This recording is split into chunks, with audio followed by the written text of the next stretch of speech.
Bonsoir tout le monde, bienvenue à Tech Talk. Aujourd'hui, à l'épisode, on reçoit Monsieur François Blanchard, directeur de la création chez TKNL, Marqué l'Imaginaire. François, bonjour. Salut, puis et bienvenue. ça va? Oui, très content de recevoir Merci, cool. ici ce soir. Donc, directeur de la création. Et surtout dans le contexte d'une compagnie, on va dire, d'audiovisuel classique. Il n'y a pas beaucoup d'entreprises audiovisuelles qui ont nécessairement un département créatif, un département de création. Qu'est-ce que ça fait, un directeur de la création? Ouais, question à 100$. En fait, c'est ce qu'il y a de particulier chez TKNL. Tu sais, on a un département créatif qui est relié à la technique. On offre aussi le service de la production du contenu. Fait que, en plus d'avoir un service audiovisuel, on a un service qui s'occupe du contenu, qui s'occupe de faire des pitchs aux clients, qui s'occupe de faire des maquettes comme ça. Fait que moi, comme directeur de création, je suis en charge de ce département-là qui travaille en amont, comme je disais tantôt, à seconder des producteurs, à fournir ce qu'on a besoin pour remplir nos shows. Comme directeur de création, il y a plusieurs, si tu veux, fonctions. Premièrement, tu es gardien de la marque. Ça, tu gardes le brand. Tu t'assures qu'on n'utilise pas le logo de la mauvaise façon. D'ailleurs, le logo vient de chez nous. On l'a créé chez nous. TKNL, on l'a rebrandé, je pense, 2 fois.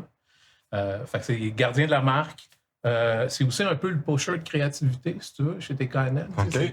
C'est quelqu'un qui veut que dans le quotidien, on entende parler de choses, on discute de créativité. Puis à tous les niveaux, là, chez nous, la créativité, c'est pas juste ce qu'on appelle les gens de l'atelier qui ont un talent artistique, c'est tout le monde. On va en parler plus tard, je pense, un petit peu plus. Là. Mais pour moi, la créativité, c'est vraiment tout le monde.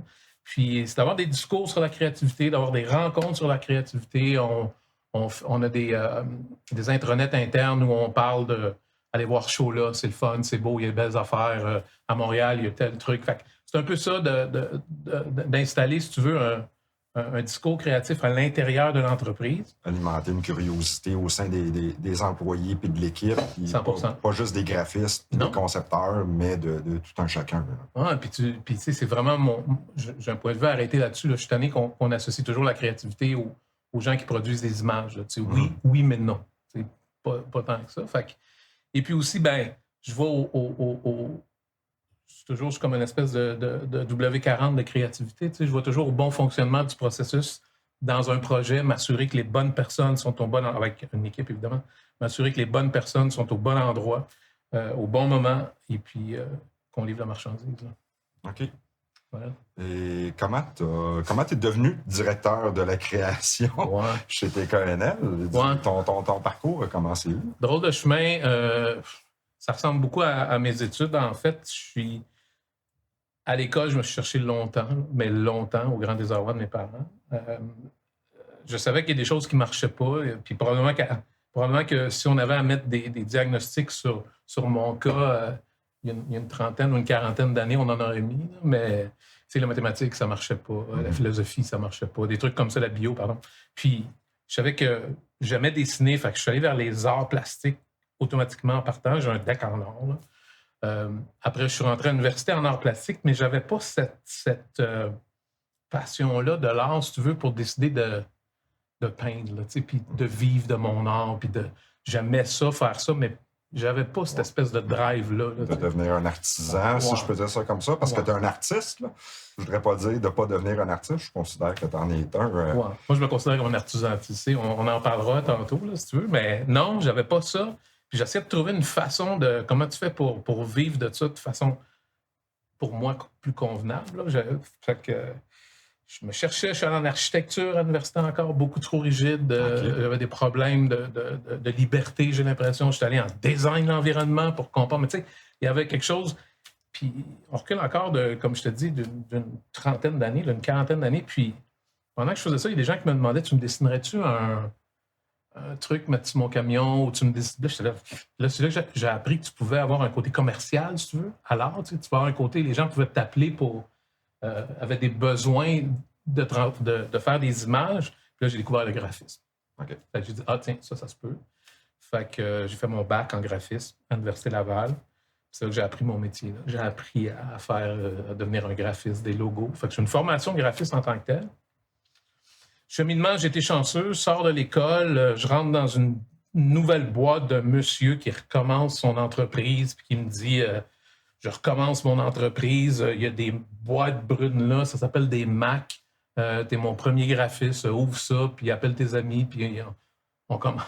Okay. Fait que tout de suite en partant, il y avait un grand changement de métier dans ce temps-là, l'informatique, les Mac. Et puis j'ai commencé à construire ma première équipe. En fait, j'avais comme 2 jours d'ouvrage dans le corps, puis on engageait quelqu'un. C'est là que j'ai connu le terme directeur artistique. Là, c'est quoi un directeur artistique? Fait qu'en fait, c'est comme celui qui dirige l'autre artiste. Fait que ça a commencé comme ça. Fait que mon métier, je l'ai appris vraiment dans un chemin pas tellement contrôlé. Puis je le dis souvent, j'ai un peu la vision d'un poisson rouge. Moi, c'est comme la mémoire et la vision d'un poisson rouge. Je ne vais pas très loin en avant, généralement, dans ma vie. Puis je ne vais pas très loin en arrière non plus. Fait que je me suis faufilé là-dedans. Après l'agence, je suis resté là dans l'agence. J'ai fait une couple d'agences juste pour apprendre mon métier de graphiste, d'infographiste.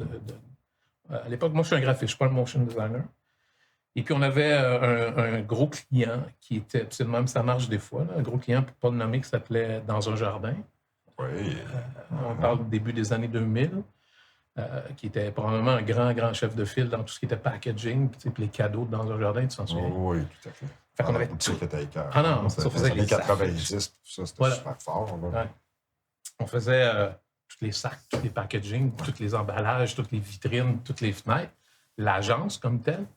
Et puis, c'est là que, si tu veux, j'ai shifté du côté client. Le président de l'entreprise, à l'époque, avait fait 1 + 1, ça fait 2, là. Je vous donne beaucoup de sous. Si je t'amène chez nous, tu t'engages 2-3 amis. Fait que phase 2 de former une équipe. Je m'en vais de l'argent, je m'en vais former une équipe chez le client. Ça a duré 12 ans.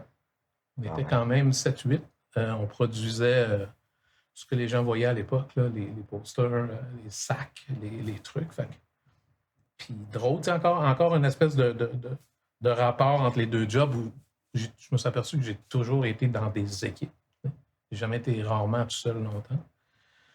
12 ans, une grosse ride. Oui. Appel téléphonique à un moment donné d'un ami qui me dit qu'il y a un poste à Juste pour rire comme directeur création. Fait que c'est la première fois que j'entends le mot directeur création à cette époque-là. Fait que j'y vais vraiment comme...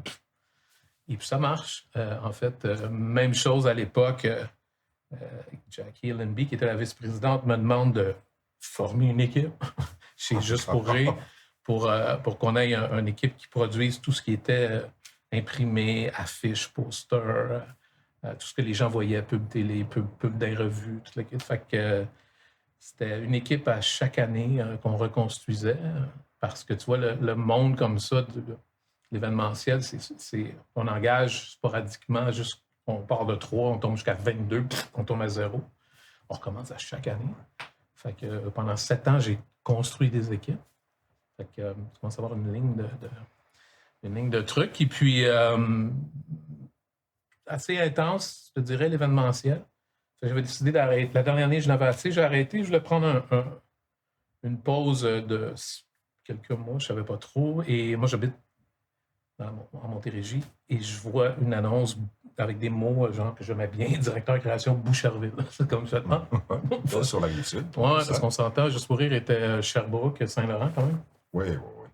Puis, j'y vais. Chez TKNL, à l'époque, qui s'appelait Technilogique. Ouais. On était sur Technilogique. Et puis, je cherche quelqu'un pour construire une équipe. Ça fait 12 ans. Voilà. Ça fait 12 ans que tu es chez TKNL? Oui, monsieur. Ouais, quand même. Là, je pense, la semaine dernière. OK. Ouais. Félicitations. Fait voilà. C'est un chemin, tu sais, très, comme je te dirais, pas vraiment planifié. Là. Ça s'est fait comme tout seul. Puis, non, on est rendu là. OK. Cool. Puis, donc, chez TKNL, en fait, dans les services que vous offrez, vous faites le visuel des clients, leur PowerPoint. C'est un peu quoi que vous gérez dans votre département de création? C'est jamais pareil, je te dirais. Les services sont larges. On est beaucoup en amont sur, je te dirais, les pitchs. On propose des scénographies. On travaille avec un scénographe chez nous on essaie de comprendre le show. Fait qu'il y a toute une histoire à raconter. Fait qu'on fait une scénographie, un terrain de jeu avec des écrans, avec une histoire. On fait le contenu aussi. C'est-à-dire, on habille les écrans et puis on gère aussi le contenu du client. Et puis on diffuse. Fait que, on fait toutes les Wonderful Images qu'on voit en show. On supporte la technique, en fin de compte, là, dans ce truc-là. Un peu la question qui tue, ce qu'on parle justement de créativité depuis le début, puis tout ça. C'est quoi la créativité? Comment est-ce que tu définirais ça? Je sais que tu as une conférence que tu fais qui parle de créativité, que j'ai jamais eu l'occasion d'entendre, mais j'aimerais quand même avoir avoir ton input. Comment est-ce que tu expliques ça, la créativité? Qu'est-ce que c'est? Je savais que tu m'en demanderais ça. Je me suis dit, je vais me craquer. Non. Ben, en fait, je te dirais, ça fait longtemps que j'y pense. Tu sais. Ça fait longtemps que j'essaye de comprendre cette affaire-là. C'est écrit sur ma carte d'affaires, fait qu'à un moment donné, j'essaie de comprendre. Puis, il y a beaucoup de définitions sur la créativité. Il y a beaucoup de livres qui ont été écrits sur la créativité depuis une quinzaine d'années. Il y a beaucoup de... Puis je pense que si tu poses la question à 100 personnes, tu vas avoir 100 réponses différentes pour définir c'est quoi cette affaire. Tu sais. Puis, en fait, tu te demandes toujours si tu inné, tu sais, si tu une qualité, si tu quelque chose que tu hérites, es-tu une personne créative? Es-tu créatif parce que tu étais dans un environnement créatif ou tu l'as appris? Tu sais, ou tu peux-tu devenir créatif si tu n'es pas créatif? C'est quoi la créativité? Puis comme je te dis, il y a plein de définitions. Puis toutes les choses que j'ai lues ou j'ai essayé de comprendre, il y a une chose, en fin de compte, que je suis pas mal sûr, aura et pâquerette. Là. Mettons que tu mets ça, première slab de ciment, puis après ça, tu peux avoir 75 autres définitions. C'est la capacité qu'on a de résoudre un problème avec quelque chose d'innovant. C'est-à-dire la capacité que tu as de réagir devant quelque chose que tu dois résoudre, puis tu arrives avec quelque chose qui n'existe pas. Fait que pour moi, ça, c'est pas nécessairement relié à quelqu'un qui est artistique. Tu comprends? Pour moi, il y a des... On entend parler, là, tu sais, je veux dire... Un ingénieur peut être créatif dans son approche de construire un bâtiment ou un char. Là. 2000%. Ben oui. Puis tu sais, on est créatif. C'est inné à l'humain. Tu sais, il y a un côté aussi de comprendre le problème. Tu sais, c'était les hommes des cavernes. Il y en a un qui a compris à un moment donné qui s'y attachait une roche au bout d'un bâton, puis il tapait sur un mammouth, puis tu sais, comme il avait été créatif, il se défendait. Tu sais. C'est comment de solutionner un problème. Ça, à la base, pour moi, j'achète ça. Tu comprends? Ben oui, tout à fait. Mais ça après, encore une fois, il y a tout un monde à cause du résultat que tu vas avoir. Puis là, je vais t'amener dans le processus créatif. Je m'enlignais là après, parce effectivement. C'est ça qui me craint le plus. Qu'est-ce que le processus? Le processus créatif, en fait, c'est le chemin que tu prends. Tu sais. Là, tu dois solutionner quelque chose, tu as un fuck, il faut que tu arrives à une solution, il y a un chemin. C'est pas compliqué, il y a un chemin. Et pour moi, dans la vie, il y a un processus pour faire tout. C'est pas compliqué. Il y a un processus pour faire des tartes aux pommes. Là, il y en a des bons et des très mauvais. Mais en bout de ligne, il y a des façons de faire des tartes aux pommes, puis ça se ressemble, mais il y a plusieurs façons. Un mauvais processus, tu décides de peut-être peler tes pommes une fois que c'est cuit, puis c'est fini, puis la tarte est chaude. Pas sûr que c'est tight ton affaire. Fait que c'est la même chose. Le processus, c'est le chemin. C'est comment tu te rends, c'est quoi les outils que tu prends pour arriver à tes fins, pour arriver à la solution de ton problème. Puis, moi, ce que j'aime dans ce que nous, on fait, parce que, encore une fois, il y a plein de sortes de créativité. Tu sais, quand la créativité, tu ne peux pas ne pas arriver à une solution. C'est une autre affaire. Tu sais, quand tu es créatif, parce que, puis c'est noble aussi, là, parce que tu as besoin d'être créatif, parce que tu joues dans la guitare ou tu peins ou quelque chose, le résultat créatif vient de toi. Arrive, il y en a qui disent que c'est un état dans ce temps-là, arrive quand ça arrive, tu as envie de peindre, tu as envie d'exulter, tu produis quelque chose, tu reviens dans 4 jours. Mais moi, ce qui me fascine dans ce qu'on fait, c'est qu'il y a un délai. Il y a un temps, il y a une demande, puis c'est un travail. Tu ne peux pas nécessairement revenir dans 4 jours. dans le milieu de l'événementiel, il dit ton deadline il est là, faut que tu le fasses. T'as pas le choix. C'est fascinant, là. Tu comprends? T'es mieux de trouver le bon chemin, là. Tu peux pas revenir, puis tu peux pas dire, mettons, un lancement de Bombardier une semaine avant, excusez. Non, on n'était pas là, là. Les boys allaient pas bien, puis ça marchait pas. Tu ne peux pas. C'est ça qui est fascinant dans le processus, c'est qu'il faut que tu trouves des façons pour tout le temps arriver, puis tout le temps. Puis ajoute une couche où dans le mot production, chez nous, il y a un S. On fait beaucoup de production pour beaucoup de producteurs en même temps. Fait qu'il faut que ton processus soit adapté à ça aussi.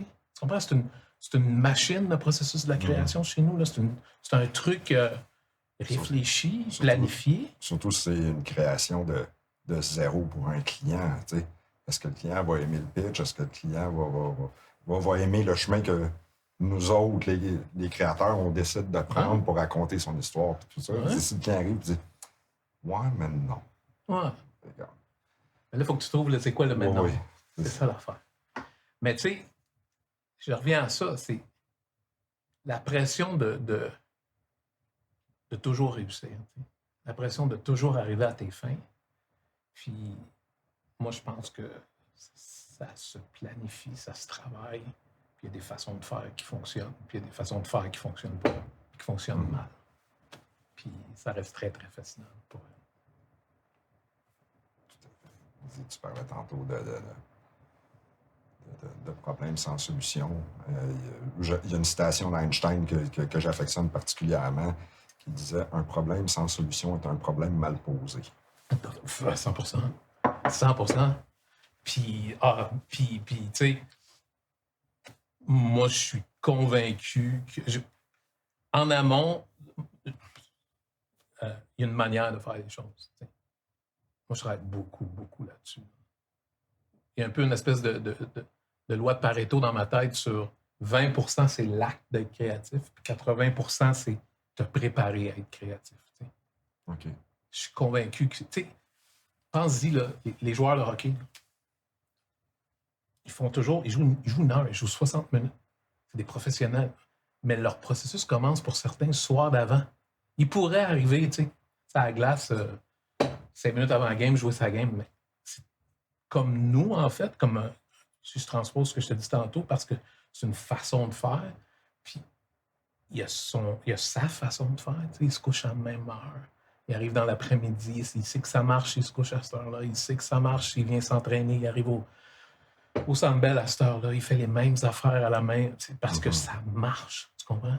Pour lui, c'est son chemin pour arriver dead on, au bon moment, puis performer. Fait que pour moi, c'est ça le processus. C'est de trouver comment arriver prêt, puis je maintiens qu'il y a des façons de se préparer à produire. Comment tu te prépares, toi? C'est beaucoup en amont. Là. C'est beaucoup en amont. Je crois beaucoup à la phrase « tout est dans la manière ». Je l'ai même tatoué sur mon bras. Je pense que tout est dans la manière de voir les choses. Tout est dans la manière de préparer comment tu vas gérer ton problème. Tout est dans la posture. Souvent, je vois des kits, puis tout est dans le brief. Tout est en amont pour moi. C'est une grosse préparation. Puis quand tu oublies des bouts de cette préparation-là, ben, ça va avoir des conséquences, 100%. Puis je comprends pas plein de trucs. Puis je donne souvent des exemples de kids avec qui je travaille. Puis dans une autre vie, évidemment, c'est pas ceux qui sont là présentement. Là, on les connaît plus. Ouais. C'est quoi, tu travailles un logo pour qui? Ah, je sais pas trop. Ça s'en va où? Ben, je sais pas trop. On me l'a pas vraiment dit. Puis qu'est-ce que tu fais là? Non, mais qu'est-ce que tu fais là? C'est pas ce que tu fais, dans le fond. Fait que je suis un grand... si tu veux, je crois beaucoup à la préparation. Je crois beaucoup avant les 5 W, on en parlait chez TKNL, de comprendre pour qui tu le fais, quand tu le fais, ça sert à quoi, ça va où, que tu commences un projet quand tu es informé. Puis tu as eu un brief, tu as eu un bon brief. Puis je le dis, si tu comprends pas, si j'ai un brief avec toi présentement, puis je te lâche, puis j'ai pas compris des choses, j'ai pas fait ma job. J'ai pas pris mon brief, je comprenais pas ce que tu me dis. faut que je comprenne quand je te lâche, puis m'en faire mon travail. Oh. Fait que c'est ça. Moi, c'est vraiment, si tu veux, la façon dont je vois les choses, c'est comme ça, de bien se préparer. Puis après, ben, c'est une posture, c'est un état. Tu crées pas quand tu es dans Simonac, tu crées pas quand tu n'as pas le temps, tu crées pas. C'est de te mettre dans une posture, puis d'être bien préparé. Puis il y a aussi le cycle. J'ai l'impression que il y a une espèce de timer où à un moment donné, t'arrêtes. Tu reviens le lendemain. T'arrêtes. Tu reviens le lendemain. Fait que, À un moment donné, il faut que tu réussisses à prendre du une recul, distance ouais. aussi, là, à prendre ton recul pour... Fait que c'est un peu ça, ma vision. Tu sais, c'est une vision, je pense que c'est une vision un peu pragmatique, tu veux, du processus créatif. Je le vois très, très ordonné. Là. Je le vois réfléchi. Il y en a d'autres, c'est le contraire. Tu sais, sont dans des trucs plus que d'être dans un état puis d'attendre d'être frappé par le génie. Mais moi, je pense qu'il faut courir après la créativité. Il faut être curieux. Il faut l'alimenter. Il faut en parler. Il faut que tu te prépares quand tu as un projet. Il faut que tu connaisses de quoi tu parles. Il faut que tu connaisses ce que le client veut de toi.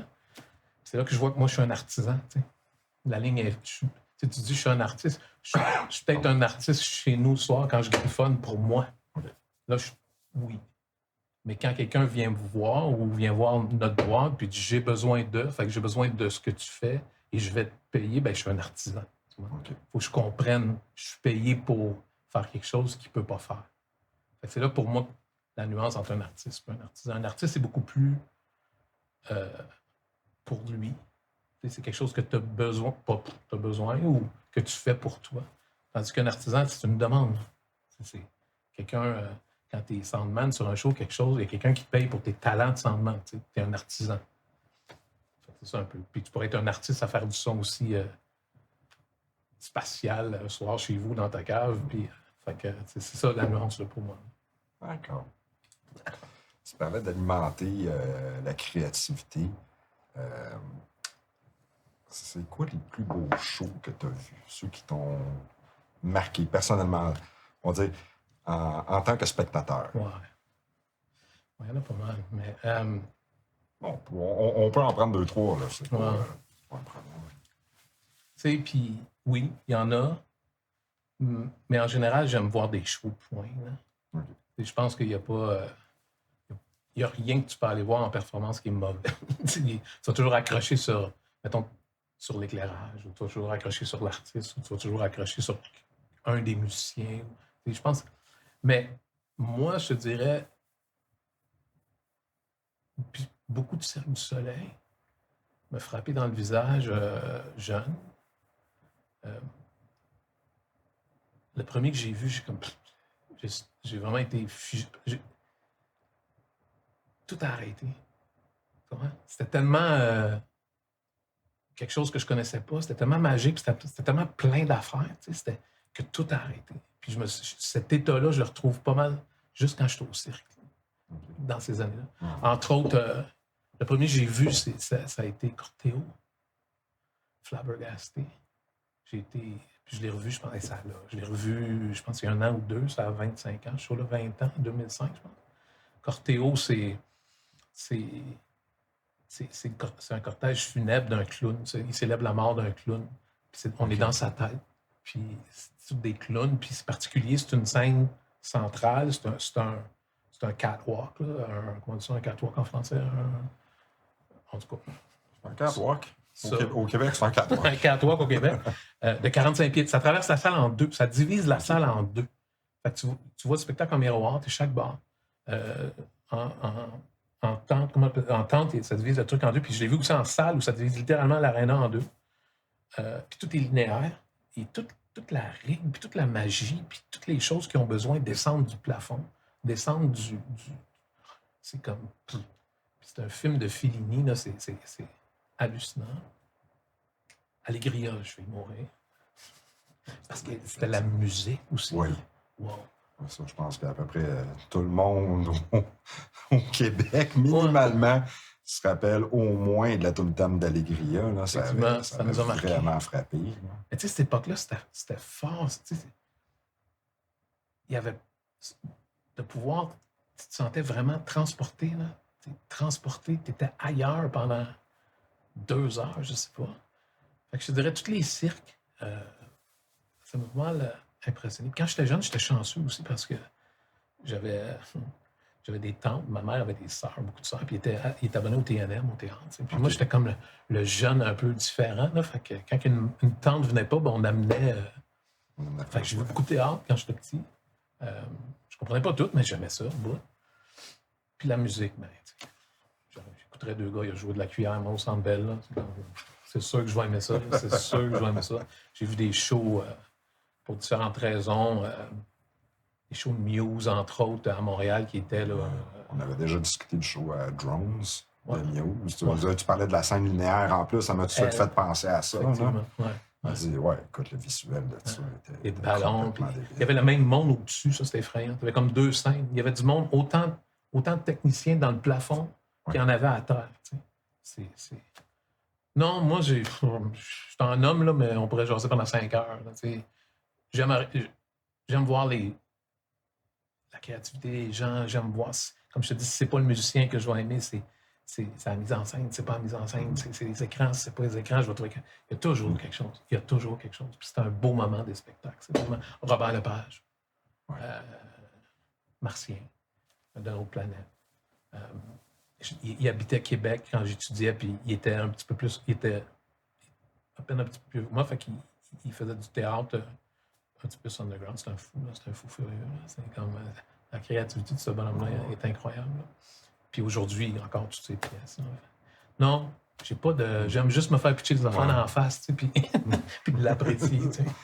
C'est le fun. Puis comme directeur de la création, dans les beaux shows que tu as fait, que tu es sorti de là et tu as dit on a frappé fort avec le client ou avec le public, peu importe, tu es sorti de là et tu as fait comme wow, OK, ça c'est un show pour les annales à garder. Puis vraiment, en as-tu qui t'ont frappé, que vous avez fait, vous autres, chez TKNL? Ouais. Puis c'est ça. Je te dirais qu'on a fait, parce que c'est pas juste moi qui les a fait.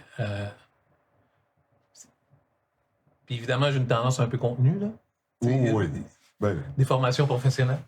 Mais c'est un mélange des deux, en fait. Moi, les WLS m'ont vraiment... On a vraiment WLS, qui est le World Lottery Summit, qui regroupe toutes les loteries du monde dans un pays, aux 2 ans, c'est ça? Hein? Ouais. Aux 2 ans. Et puis, on les faisait. On les a fait de Rome à Argentine, Vancouver. L'Argentine, Vancouver. Ouais. Je me rappelle au moins de ces 3-là. On en a fait beaucoup. Puis c'était toujours des exploits. Là, à Vancouver, le producteur voulait rendre hommage aux Premières Nations, puis de créer un totem de je pense qu'il y avait 30 pieds par 50 pieds, je ne me souviens plus de la projection là-dessus. Fait que déjà, le challenge au début de comprendre comment on va faire ça, techniquement. Fait qu'il y a des techniciens qui s'assoyaient avec des gens qui dessinent des trucs, avec des gens qui devaient s'en servir comme écran pour commencer des discussions, tu sais, dire, en fait, on fait ça comment les boys? Là, puis ça, c'est une force de chez nous, by the way. Là. Parce que souvent, des affaires comme ça, c'est 2-3 boîtes. T'as les gars qui font le contenu, qui j'attends, je vais appeler... je sais pas qui, puis ils vont me mais disons, on est assis à 50 pieds. Là. Fait que tu fais, viens me voir 2 minutes.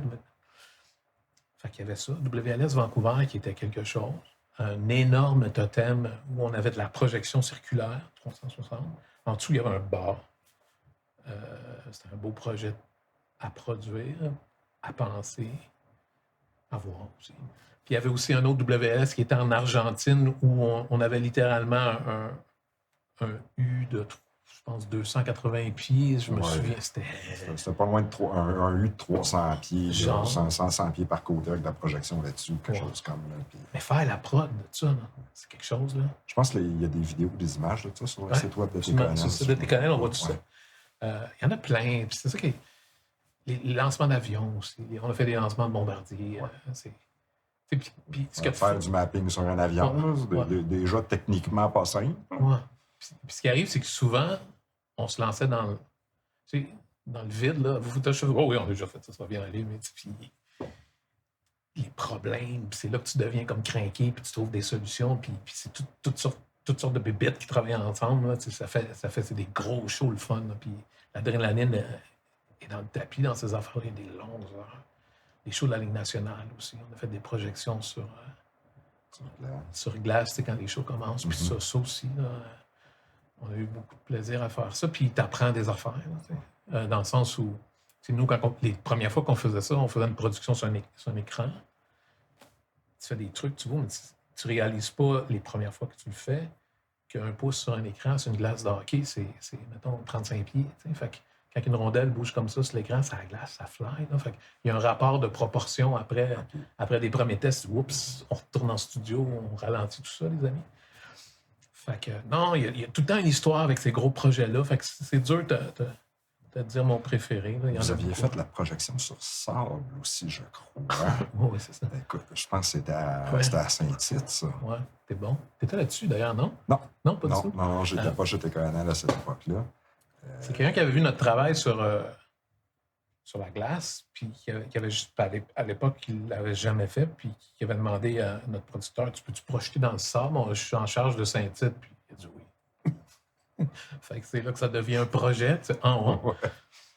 C'était Pas quelque chose. tout à fait la même surface. Non. De projection, de texture, de name it. Zéro, t'accroches ça où? On est dans il y a un côté technique, on est dans une espèce de stade genre à la Parc Jory, là, des années 70 en trou. Puis tu mets ça où? Les projets, ils tiennent comment? C'est dehors. Fait qu'il y avait des enjeux techniques de projection. Puis aussi de contenu. C'était brun, cette affaire-là. Puis ce qui est weird, là, on a fait nos devoirs, puis on s'est arrangé de faire des choses contrastées, mais c'est pas ça. On fait nos tests, puis il pleut après. Fait la soirée, il n'y avait plus. Fait que ça, c'est comme du yogourt brun foncé. Ouais. Au lieu du sable beige. Fait que t'es ailleurs. Dans tes. Puis là, les chevaux passaient, ça faisait des rainures dans nos productions. Fait que, tu sais. Ouais. Ça a été. Il n'y avait pas passé à Zamboni à sable avant la projection. Oui, mais c'est quelqu'un part à courir, puis tout notre show a des pas dans le visage, des choses comme ça. Fait qu'on a fait 2 ans. La deuxième année, on a essayé de le faire autrement, là, mais je te dirais que ça fait partie des. Ça fait des belles expériences, ça fait partie des choses où on a appris beaucoup, mais je suis pas sûr que j'en referais d'autres. Puis d'ailleurs, ils en font plus. Là. Ils font juste des shows de lumière. Là. Je pense que c'est plus. Moi, je me trompe. Là, mais... J'en ai pas rien entendu parler par du mapping pur et dur, là, je te parle. Là. Ouais. Je sais qu'ils font des shows de trucs, c'est correct, mais c'est une autre affaire. C'était une autre affaire. C'était le fun, mais c'est une autre affaire. Tu parlais un petit peu plus tôt que tu étais graphiste, mais tu me parlais aussi de motion designer. Ouais. Parce qu'il y a des motion designers 2D, des motion designers 3D. Ouais. Il y a comme tellement de variétés de métiers maintenant. Écoute, même moi, honnêtement, je ne sais pas c'est quoi un motion designer. Ouais. Puis ça va se compliquer, by the way, là, avec l'avenue de l'AI. Tu vas voir, la définition de ce qu'on fait va devenir de plus en plus compliquée.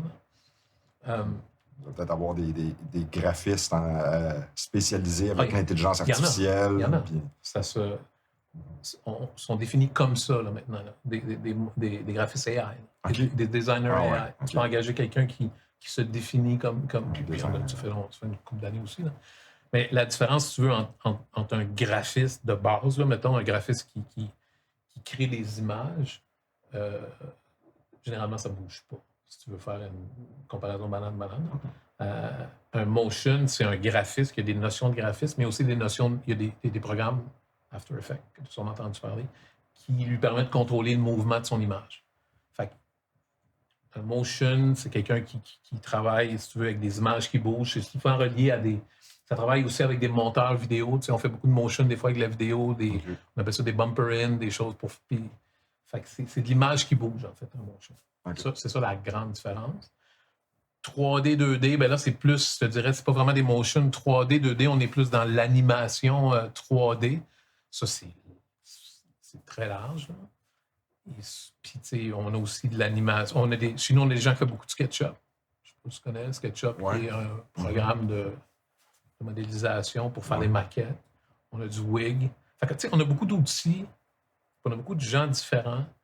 Puis ce que j'aime, c'est ces gens-là, quand on les fait travailler ensemble, on a cette capacité-là de montrer aux clients rapidement nos idées de fou. Tu sais, des fois, ce que j'aime le plus, c'est prendre une maquette puis être dans un show. Puis de voir qu'il n'y a presque pas de différence. Et que tu es arrivé au client vraiment dans le début du projet, tu te dis, ça va ressembler à ça. Là. Puis c'est une maquette. Puis on est là à 95%. Encore mieux, j'aime ça quand à côté, on a ce qu'on appelle le napkin CAD. Là. Oui. Tu as le premier barbeau que tu as discuté. Sur un coin de table au resto. C'est le coin de table, tu gardes, moi je garde tout ça. Là. Puis tout le process, après on regarde le chemin, puis c'est là. Moi, j'ai beaucoup plus de plaisir à faire le projet qu'aller le voir. Honnêtement, là. Okay. Aller le voir, j'ai plus vraiment d'intérêt. Ça ne m'appartient plus. C'est plus dans les mains de ceux qui le livrent. Ils font vivre, puis moi, ma job est faite. Mais le chemin qu'on a pris ensemble pour le faire, c'est ça, je pense. Je pense pour ça que je fais encore ça, là, pour vrai. Là. C'est ce que j'aime le plus. Là. Tout le process. C'est quoi le meilleur conseil que tu donnes Que tu donnes à tes, on va dire, à tes jeunes, à ceux de ton équipe, ceux que tu coaches ou à des nouveaux qui veulent se lancer dans le graphisme, dans le motion design, qui ne connaissent pas nécessairement la portion showbiz, tu sais, de tout ça, un peu comme tu l'as découvert avec le temps aussi. Ouais. Ça revient à ce que je t'ai dit tantôt. Tout est dans la manière. Tout est dans la manière de faire les choses. Puis il y a quelqu'un d'autre, qui m'a donné un bon conseil que je trouve qui va bien avec ça. C'est Andy Newman, en fait, qui était le président de Just for Laugh, qui venait nous voir, puis qui s'arrochait au bout, il nous disait « Frank, are you having fun? » Il voulait me faire comprendre qu'il faut que tu comprennes que tu n'es pas médecin. Il faut que tu aies du plaisir. Puis si tu n'as pas de plaisir, fais pas ça. Là. Fais juste pas ça. Là. Torture-toi pas dans la vie pour rien. Fait qu'il y a un côté plaisir, puis un côté de bien se préparer. De bien comprendre ce que tu fais. D'arrêter de penser que c'est un peu abstrait, puis c'est un talent que tu fais n'importe quoi. C'est un métier pour moi, puis une façon de le faire. Puis de prendre plus de temps en amont, 80 et 20.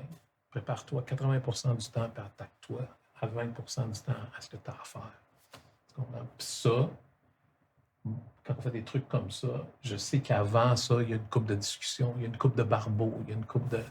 Tu sais, ouais. D'ailleurs, en fait, pour nos auditeurs, c'est un membre de l'équipe de François, Farid, qui a conçu les logos et les visuels de TikTok.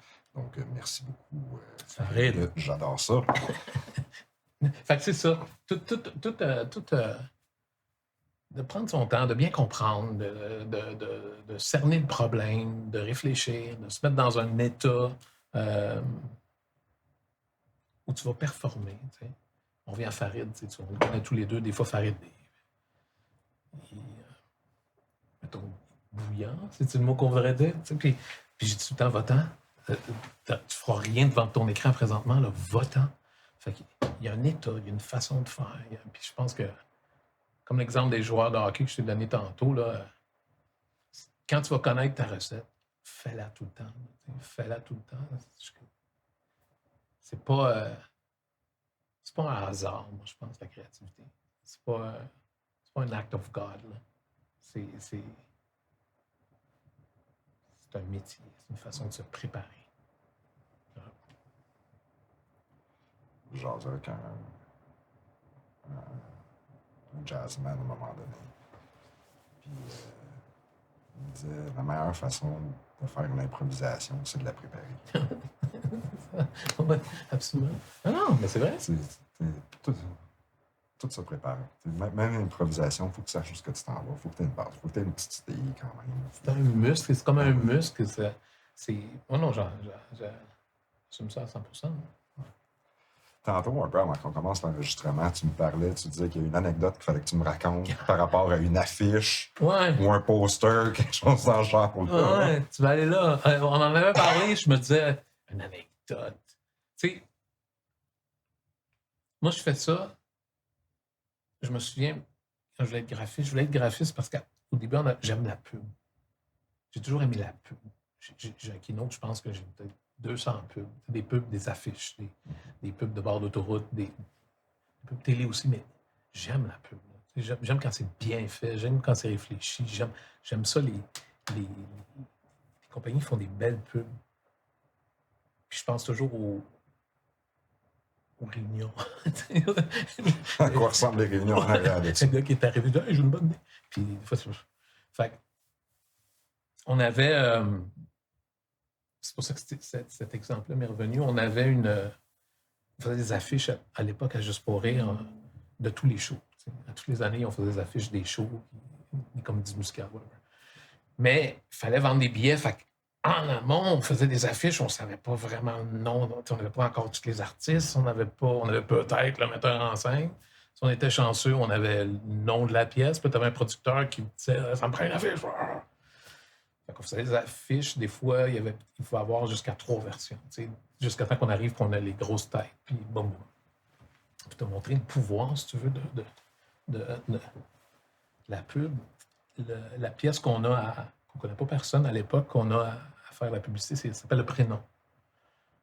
C'est revenu ici là, dernièrement, Le Prénom. C'est une pièce française, en fait, puis je pense. Fait qu'on fait une affiche, Le Prénom, il faut vendre des billets, puis on est tôt dans le process, puis on fait ce qu'on peut, puis on n'a pas de jus, on n'a pas de gras. On fait le truc, on envoie ça, puis le festival approche, et on est toujours tributaire des billets. Telle pièce, les billets ne se vendent pas, c'est à la faute du marketing. Là. C'est comme, fait que ton affiche ne marche pas. Whatever. Fait qu'on se fait dire, un moment donné, ce show-là marche plus ou moins. Il faut faire de quoi, ça n'a pas de sens, ça ne vend pas. Puis, la pièce n'était pas tellement connue. C'était Serge Deloncourt qui faisait la mise en scène. Okay. Il n'y a pas de nom encore qui avait sorti. Puis, il fallait faire un move, là, fait qu'il nous avait dit de faire un move. Puis, on avait pris une décision quand même assez blunt pour l'époque, là, puis je ne sais pas si ça se fait aujourd'hui. Fait, Le Prénom de l'histoire, c'était quand tu dis bien de préparer, on est allé creuser, c'est quoi cette pièce-là, ça parle de quoi, qu'est-ce qu'on fait? Ce qu'on n'avait pas fait d'ailleurs la première fois. C'est deux couples d'amis qui se rencontrent, puis tout le long de la soirée, ils discutent, puis il y a un des couples d'amis qui vont avoir un enfant qui est enceinte, puis il annonce à son couple d'amis, leur ami, qu'ils veulent appeler l'enfant Adolphe. Il y a un film qui vient de sortir là-dessus. C'est peut-être ça. C'est peut-être ça. Oui. J'ai vu des pubs dans les dernières semaines d'un film. C'est la suite de ça, c'est ça. Okay. Là, c'est une pièce de théâtre à la base. Il y a 17 ans. Oui. Là, OK. On dit, OK, t'as une minute. On décide l'équipe. Je me souviens de Nick. On s'assoit et on dit une photo d'un bébé, un beau bébé joufflu, dans une couche, c'est marqué le prénom, et on lui fout une moustache de Hitler. Une petite moustache de Hitler en dessous du nez, flou, puis on lâche ça. Mais là, il y a le moment où tu te dis, on le fait dessus. Puis, on lâche ça. Et puis c'est drôle parce que j'ai vu dernièrement, parce que je voulais t'en parler, puis ça avait fait la boîte, là. C'était incroyable. Radio-Canada, tout le monde parlait de l'affiche. Tout le monde faisait du bruit là-dessus. C'était incroyable. Le metteur en scène, Serge Deloncourt, à l'époque, avait refusé de faire la pièce. Je vais arrêter, puis pla. Puis, tu sais, moi, j'étais impressionné là, des répercussions de cette affaire-là. Là. Puis, c'était pas mal ma première grosse crise, là, tu sais, genre de m'assumer. Fait que c'est ça. Puis, à un moment donné, je me fais appeler dans le bureau de Gilbert. Fait qu'en chemin, je commence à faire mes boîtes. Moi, je suis sûr que c'est fini. Et j'arrive, puis il se bidonne. On était les 3 premiers soirs sold out, je pense. Puis juste à cause du bruit, juste à cause de tout ce qui s'est passé. Tu sais. Parlez-en mal, parlez-en bien, mais parlez-en. Ouais. Finalement, avec tout le bruit que ça a fait, ça a réussi à vendre. Tu sais, on en parle souvent de cette ligne-là, mais moi, je l'ai vécu pour vrai. Tu fais comme, OK. Fait il est où la ligne entre ce qui est éthiquement correct et ce qui ne l'est pas, puis encore aujourd'hui, on en parle. Fait que je ne suis pas sûr que ça passera aujourd'hui, là, mais je te dirais que c'est un moment que je me souviens là, quand même assez clairement. Là. Oui, il y a eu une affiche je pense, du département de la langue française, ou je ne sais trop récemment, avec les chiens et le cœur, et j'aime ta langue, j'aime ta queue, des choses dans le genre. Pour vrai. C'est pas vu. Oh oui, ben, c'est un espèce de mauvais Google Translate ou mauvais jeu de mots. On en a entendu parler dans les médias. Tout, là, probablement une gang en marketing ou en com à quelque part qui ont pesé Google Translate sur la fiche puis ont fait « Ah, c'est correct, il n'y en a pas de problème. » Puis finalement, c'est ça.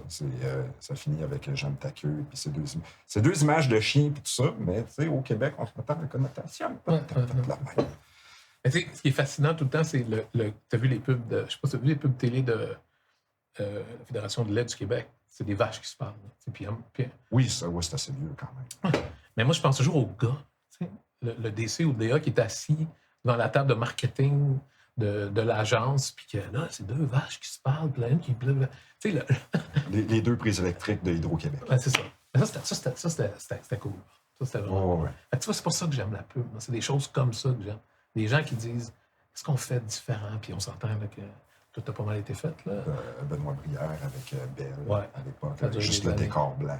Ouais. Ça a duré des années, cette affaire. Ouais. On avait fait une cool aussi à...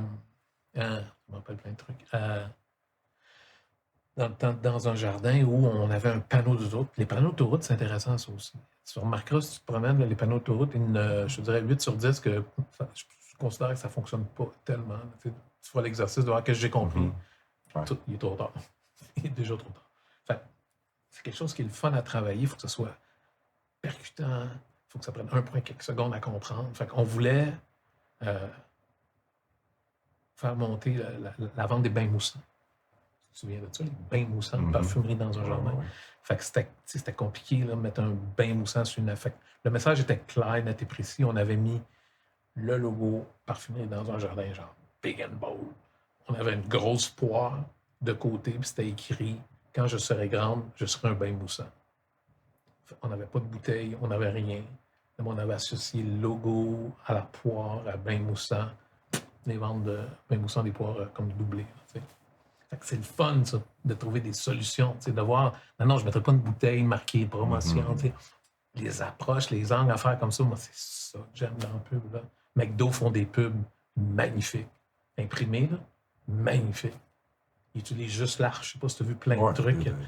C'est fou. Golden Arches. Ouais. That's it. Il y en avait une pour l'Halloween, c'est marqué Happy Halloween. Tu avais tout le panneau rouge avec l'arche dans le milieu, puis juste des petits yeux noirs dans chaque arche. Comme si tu as 2 petits fantômes. D'où c'est le logo avec 4 points noirs.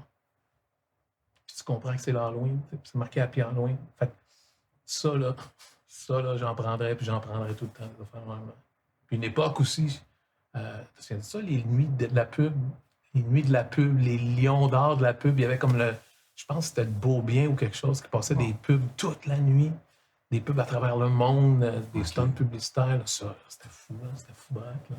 Non, ça, j'ai pas connu ça, Fait que c'est ça. Je pense que ça se transpose dans ce que je fais aussi. T'sais. Moi, ce que j'aime de la pub, c'est qu'il y a un message. Tu comprends quelque chose. C'est pas juste.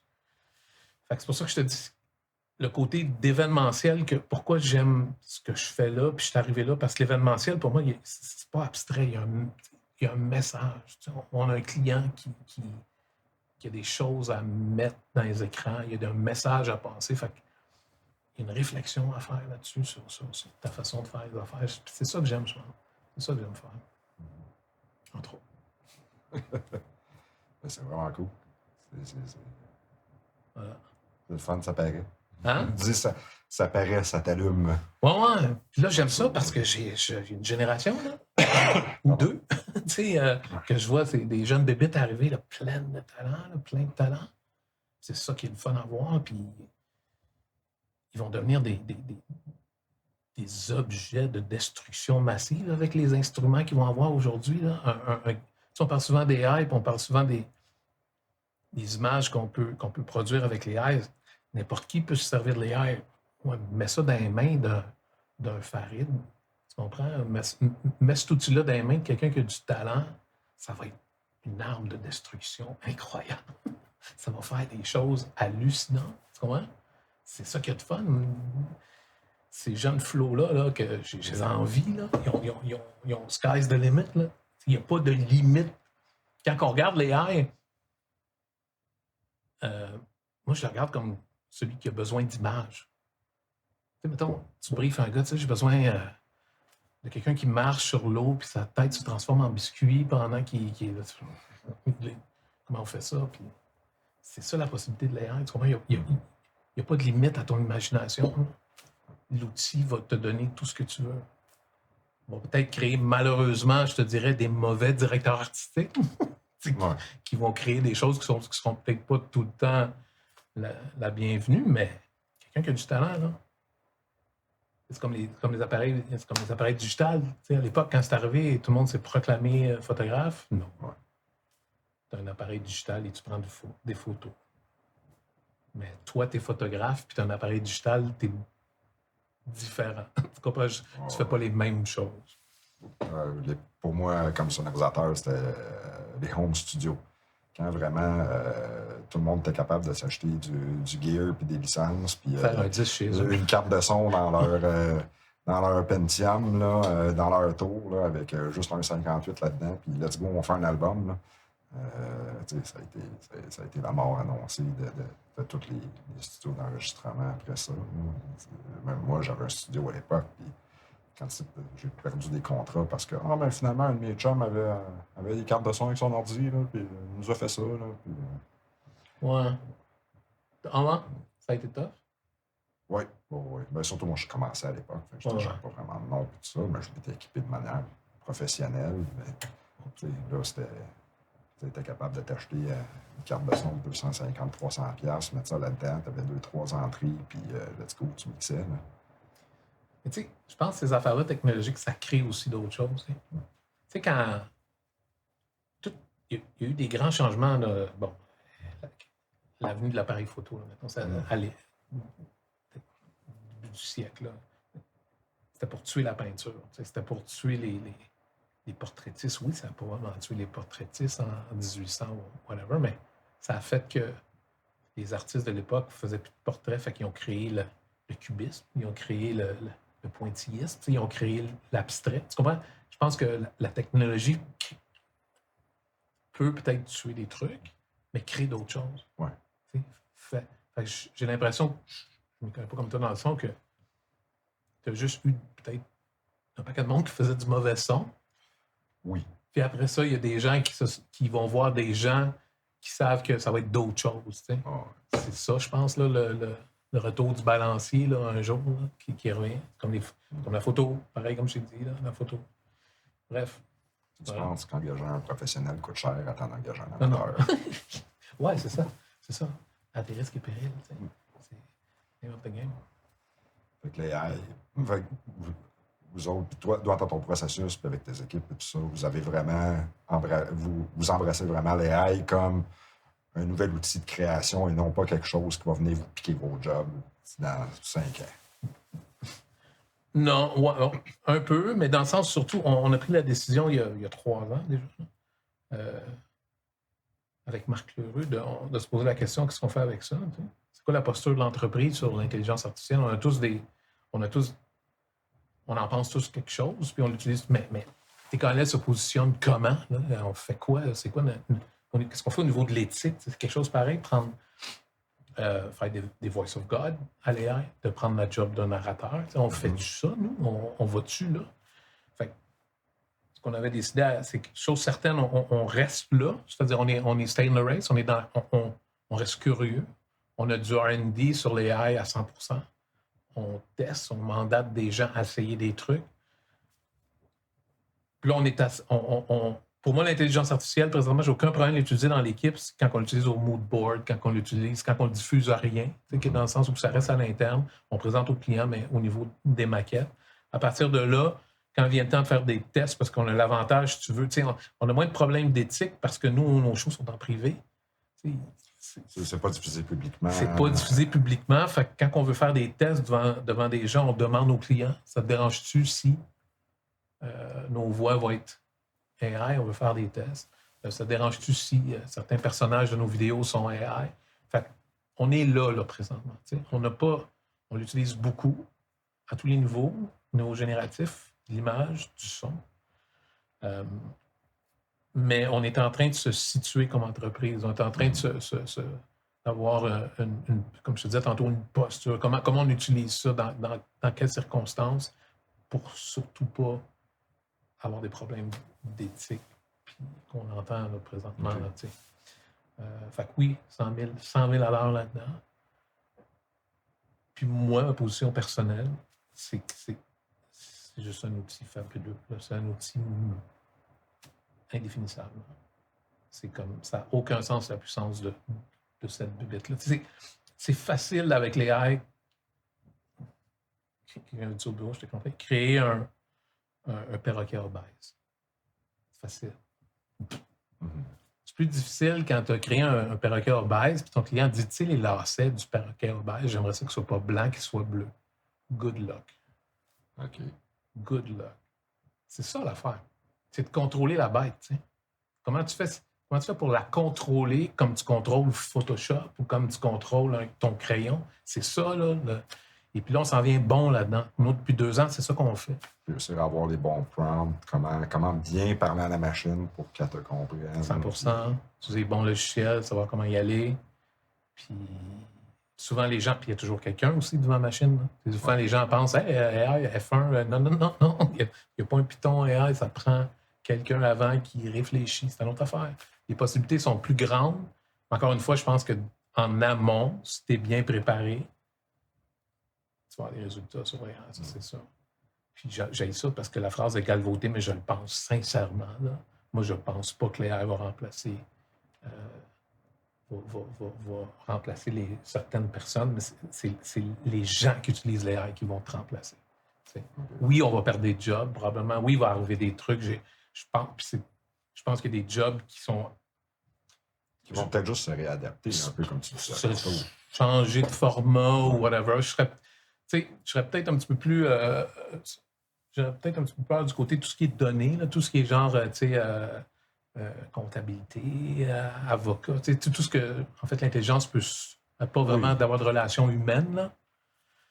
Mais le reste, c'est un outil, là. C'est juste un outil, là. Puis ça ne trouve pas des clients, puis ça réfléchit pas tant que ça. Faut que tu... Mais c'est un outil puissant. Ça, c'est incroyable. C'est rentabilité, puis ces choses-là. Puis encore des exemples poches, là, des détourages. Tu sais, quand tu as des congrès où il faut que tu mettes dans ton écran, je ne sais pas quoi, c'est 75 photos que tu reçois du client, puis il faut que tu détournes, mettre sur un fond. Détourer, c'est compliqué là, dans l'époque. Tu sais, il y a 10-15 minutes des fois, mais là, c'est 0.4 secondes avec les AI. Okay. Enlève le fond, c'est fini. Fait, comme outil, oui, mais on est dans un moment, je pense, où là, le monde commence à se dire qu'est-ce qu'on fait avec ça. Là.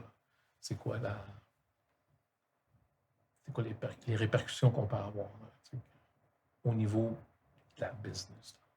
Parce qu'il y a des gens qui vivent de tout ça.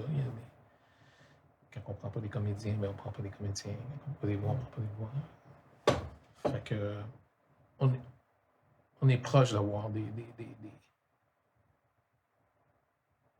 un modus operandi. Qu'est-ce qu'on fait, dans quelles conditions, puis de l'appliquer à l'interne. Pour l'instant, c'est très, très centralisé à l'interne. Cool. Pardon. Si dans les gens qui nous écoutent, s'il y en a qui sont